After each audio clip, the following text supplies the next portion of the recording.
যে জায়গায় খান্দুরা ব্রিজ বানানো দরকার, বড় ব্রিজ বানানো দরকার, সেই জায়গায় ব্রিজ না বানাইয়া ব্রিজ বানায় যে সময় চিকন রাস্তা ওই জায়গায় দেখা যায় বড় সড়ো ব্রিজ বানাই রাখছে, কোনো প্রয়োজনে পড়ে না বা ওখানে বড় কোনো গাড়ি চলে না। ওখানে চিকন একটা ব্রিজ বা অল্প দামের একটা ব্রিজ যথেষ্ট, কিন্তু যে জায়গায় বড় দামের ব্রিজ যথেষ্ট, ব্যয়বহুল ব্রিজের প্রয়োজন, সেই জায়গায় যদি ব্রিজটা না দেওয়া হয় তাহলে বড় গাড়িগুলো চলবে কীর উপরে? আমি যে ব্রিজের উপরে দাঁড়িয়ে আছি এটা শানকিপুর ইউনিয়নের কাছে আর কি, নওমালা এবং শানকিপুর দুইটার মাঝ বরাবর এই ব্রিজটা মানে মিলিত করা হয়েছে। তো ব্রিজটা খুব ঝুঁকিপূর্ণ, মানে হাঁটতেও ভয় করে।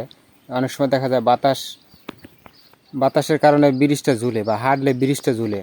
এখান দিয়ে অনেক সময় বড় গাড়িও আসা যাওয়া করে, খুব রিস্কের উপরে।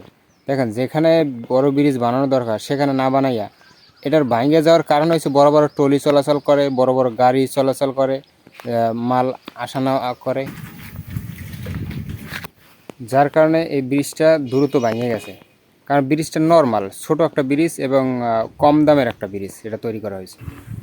এখানে দুইটা যে রাস্তা, দুইটা ইউনিয়নকে মিলিত করা হয়েছে এই ব্রিজটার মাধ্যমে। দোনো পাশের রাস্তাই কিন্তু ভিআইপি এবং বড় সড়ো রাস্তা।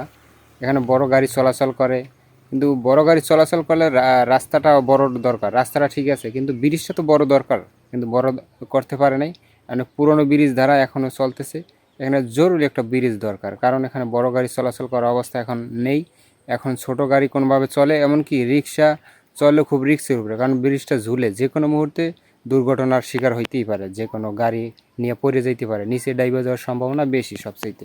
আর নিচের যে পিলারগুলি বা যেই রডগুলি এগুলো ক্ষয়ে গেছে একবারে, মানে যে বিশাল বড় ঝুঁকিপূর্ণর ভিতরে আছে। এমনকি বড় সড়ো বাতাস আসলেও পড়ে যেতে পারে।